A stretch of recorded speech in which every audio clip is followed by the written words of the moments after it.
도쿄의 심장부 시부야의 거대한 전광판들이 일제히 암전되는 순간을 상상해 보십시오. 이것은 단순한 정전이 아닙니다. 세계 경제의 한 축을 담당하며 영원한 안전자산으로 추앙받던 엔화가 한순간에 휴지 조각으로 변하고 일본이라는 국가 시스템 자체가 멈춰서는 역사적 파국의 시작입니다. 수십 년간 이어져 온 한일 경제의 미묘한 균형이 마침내 임계점을 넘어 무너져 내릴 때 동아시아의 새로운 주인이 누구인지 묻는 질문에 역사는 비로소 답하기 시작할 것입니다. 나고야의 한 정밀 부품 공장에서 30년을 바친 50살의 엔지니어 사토시는 오늘 아침 떨리는 손으로 지역은행의 파산 통지서를 받아들었습니다.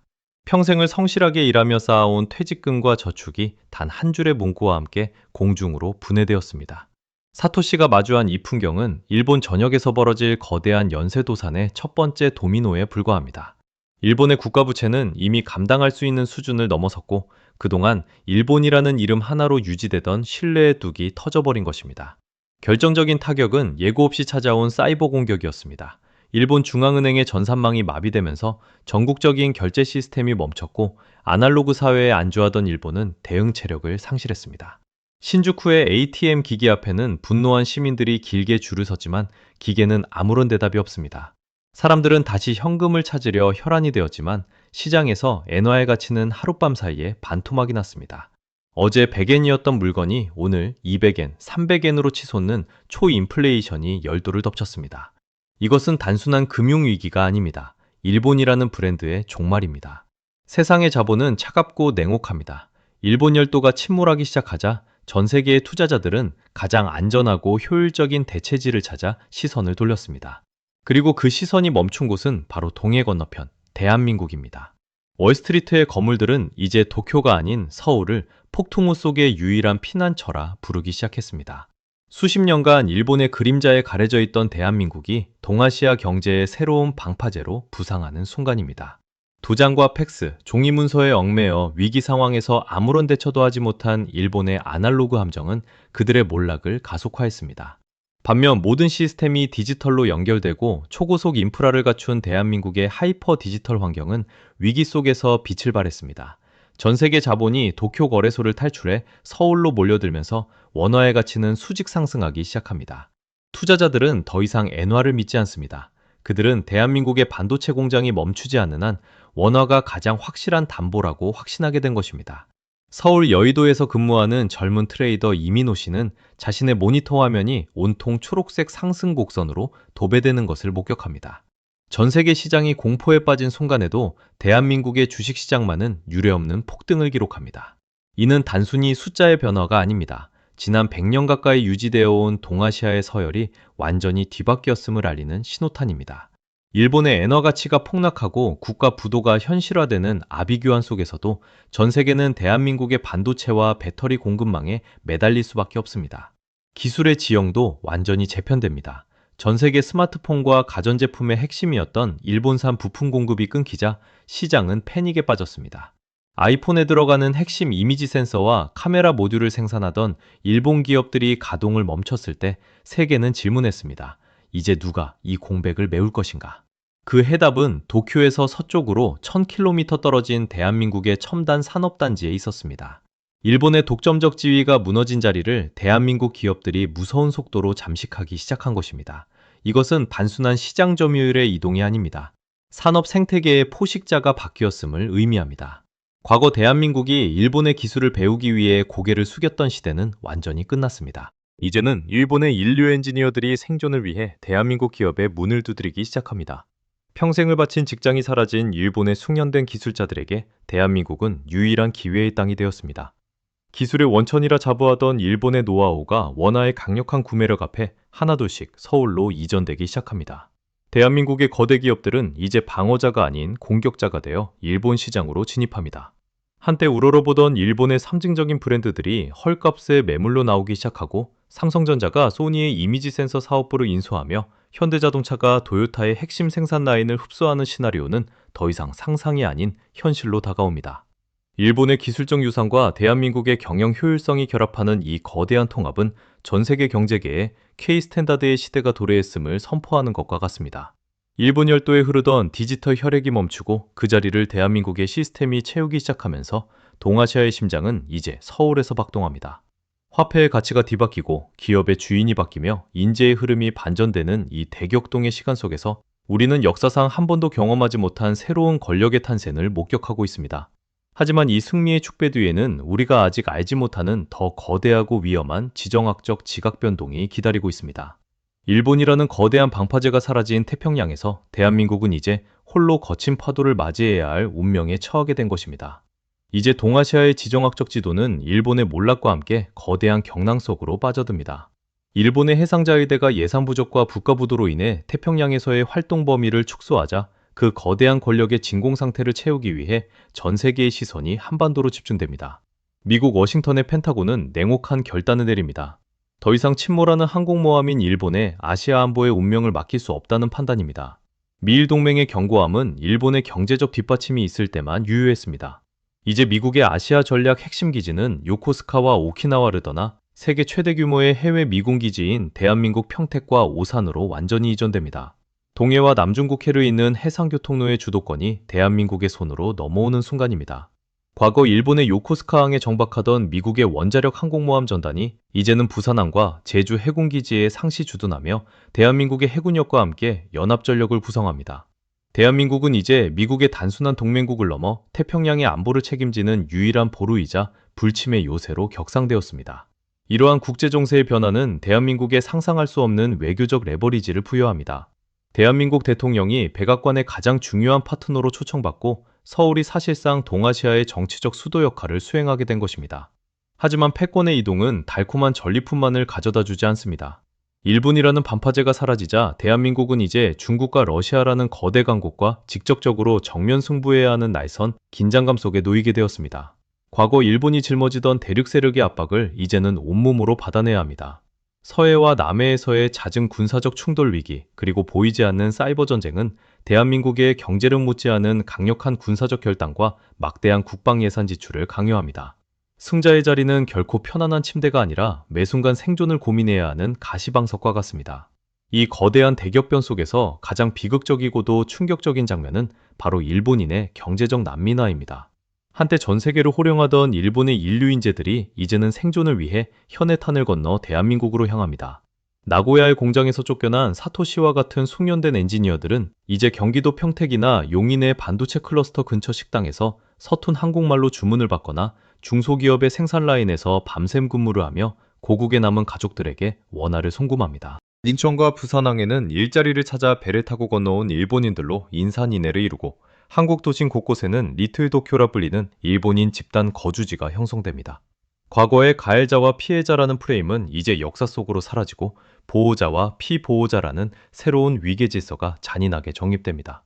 일본 정부는 자국민의 생존과 국가의 최소한의 기능을 유지하기 위해 대한민국 정부에 간곡한 경제 지원을 요청합니다. 한때 우러러보던 이웃나라에 고개를 숙여야 하는 일본의 자존심은 처참하게 무너졌고 대한민국은 그들의 기술적 유산과 남은 자산들을 흡수하며 진정한 의미의 그 길을 달성합니다. 그러나 이 과정에서 발생하는 사회적 진통은 대한민국 내부를 흔들어 놓습니다. 일본인 노동력의 유입으로 인해 한국 내 저임금 노동시장이 교란되고 과거의 역사적 감정이 여전한 상황에서 이들을 포용해야 하는지에 대한 사회적 갈등은 최고조에 달합니다. 경제적으로는 원화 패권이 완성됩니다. 도쿄 외환시장이 기능을 상실하자 아시아의 모든 작은 거래는 서울 외환시장으로 집중됩니다. 이제 전 세계 모든 기업이 아시아와 거래하기 위해서는 달러가 아닌 원화를 금고에 쌓아두어야 합니다. 한국은행의 금리 결정 하나에 일본 열도의 생사 여탈권이 결정되고 동남아시아와 중앙아시아 국가들은 원화 결제망에 가입하기 위해 줄을 섭니다. 대한민국은 물건을 만들어 파는 제조국가에서 자본의 흐름을 통제하고 이자를 받는 자본제국으로 변모했습니다. 원화의 강력한 구매력은 전 세계의 명품, 예술품, 그리고 핵심 자산들을 서울로 끌어당깁니다. 하지만 화려한 마천루의 불빛 아래에서 대한민국 서민들의 삶은 도리어 위태로워집니다. 전 세계 자본이 서울의 부동산과 주식으로 몰려들면서 물가는 상상할 수 없을 정도로 치솟습니다. 강남의 아파트 한 채 가격은 이제 평범한 직장인이 평생을 벌어도 살 수 없는 수준이 되었고 원화 가치가 너무 높아진 탓에 해외 시장에서 한국 중소기업들의 가격 경쟁력은 처참하게 무너집니다. 대기업들은 일본의 자산을 삼키며 사상 최대의 호황을 누리지만 그 과실은 서민들에게 돌아가지 않습니다. 팍스 코리아나의 영광 뒤에는 유례없는 빈부격차와 사회적 박탈감이라는 어두운 그림자가 깊게 드리웁니다. 나고야에서 건너와 경기도의 한 공장에서 묵묵히 기계를 돌리는 사토시는 이제 자신을 고용한 한국인 팀장에게 허리를 숙여 인사합니다. 그가 평생을 바쳐 지켜온 정밀공학의 자부심은 이제 대한민국의 생산 효율성을 높이는 부품으로 전락했습니다. 사토시가 마주한 이 현실은 단순히 한 개인의 불행이 아니라 변화를 거부하고 과거의 영광에 안주했던 한 문명이 맞이하는 필연적인 종말의 단면입니다. 그리고 그를 고용해 막대한 부를 쌓고 있는 대한민국 역시 그가 걸어온 길을 그대로 따라가고 있는 것은 아닌지 하는 차가운 의문이 고개를 듭니다. 이제 동아시아의 권력 교체는 거부할 수 없는 확정된 미래가 되었습니다. 일본의 태양은 완전히 지평선 너머로 사라졌고 그 빈자리를 채운 대한민국의 빛은 눈부시게 찬란하지만 동시에 모든 것을 태워버릴 듯 뜨겁습니다. 우리는 우리가 그토록 염원하던 일본을 넘어선 나라가 되었지만 그 대가로 짊어져야 할 짐은 상상 이상으로 무겁습니다. 이제 우리는 마지막 질문 앞에 서게 됩니다. 일본의 자리를 대신한 대한민국은 과연 일본과 다른 길을 갈 수 있을 것인가? 아니면 우리 또한 이 거대한 성공의 덫에 걸려 다음 몰락의 주인공이 될 것인가? 대한민국의 승리가 확정된 순간 진정한 위기는 보이지 않는 곳에서 가장 조용하고도 치명적인 방식으로 시작되었습니다. 원화가 아시아의 기축통화로 우뚝 서고 서울이 세계 금융의 중심지가 되었다는 소식은 연일 뉴스 헤드라인을 장식했지만 화려한 마천루의 그림자는 그 어느 때보다 길고 어둡게 드리워졌습니다. 우리는 일본을 넘어선 승자가 되었지만 그 승리의 대가는 우리가 상상했던 것보다 훨씬 더 가혹한 현실로 다가왔습니다. 가장 먼저 찾아온 것은 원화의 저주였습니다. 전 세계 자본이 안전자산이 된 원화를 사들이기 위해 몰려들자 원화 가치는 유례없는 수준으로 치솟았습니다. 국가 전체의 부는 늘어났지만 이는 곧바로 국내 물가에 미친 듯한 폭등으로 이어졌습니다. 이제 서울의 평범한 식당에서 한 끼 식사를 해결하기 위해 일본 엔화로 환산하면 수천 엔에 달하는 비용을 지불해야 하는 시대가 된 것입니다. 세계에서 가장 강력한 화폐를 가졌다는 자부심은 정작 내수 시장에서 생존을 위협받는 서민들의 비명으로 변질되었습니다. 이 과정에서 대한민국 사회에는 새로운 계급 체계가 고착화되었습니다. 일본의 핵심 기업들을 헐값에 사들이고 글로벌 자본의 흐름을 쥐고 있는 초거대 기업과 자산가들은 국가를 초월한 권력을 누리게 된 반면 고물가와 원고 현상을 견디지 못한 중소기업들은 줄도산의 위기에 처했습니다. 일본의 몰락을 흡수하며 얻은 막대한 전리품은 사회의 모든 구성원에게 골고루 돌아가지 않았습니다. 오히려 부의 양극화는 더욱 심화되었고 한강의 기적을 일궈냈던 중산층의 붕괴는 팍스 코리아나의 이면에 숨겨진 잔인한 진실이 되었습니다. 우리가 비웃었던 일본의 잃어버린 세대는 이제 대한민국의 거리에 투영됩니다. 도쿄에서 건너온 숙련된 엔지니어 사토시는 이제 경기도의 한 공장에서 한국인 관리자의 지시를 받으며 묵묵히 기계를 돌립니다. 하지만 그를 바라보는 한국 청년들의 눈빛은 승리감에 도취되어 있지 않습니다. 오히려 그들은 사토시의 모습에서 자신들의 미래를 봅니다. 아무리 노력해도 내 집 마련은커녕 치솟는 월세를 감당하기 힘든 현실. 세계 1위의 경제 강국이 되었음에도 불구하고 개인의 삶은 더욱 벼랑 끝으로 내몰리는 이 기이한 풍요 속에서 청년들은 절망합니다. 사토시는 한국 기업의 효율적인 시스템에 경탄하면서도 그 속에 흐르는 비정한 속도감에 공포를 느낍니다. 과거 일본이 가졌던 여유가 사라진 자리에 오직 숫자와 결과만이 남은 대한민국의 현재는 그가 겪었던 일본의 몰락 직전 모습과 너무나 닮아 있었기 때문입니다. 그는 이제 자신이 단순히 일자리를 찾아온 외국인 노동자가 아니라 대한민국이 맞이할 다음 운명을 미리 보여주는 살아있는 경고장이라는 사실을 깨닫습니다. 대한민국이 직면한 가장 거대한 장벽은 외부의 적이 아닌 내부에서 마모되어가는 인구라는 엔진입니다. 일본의 경제 붕괴를 기회 삼아 세계 패권을 거머쥐었지만 정작 그 패권을 이어받을 다음 세대가 사라지고 있다는 사실은 이 모든 영광을 신기루로 만듭니다.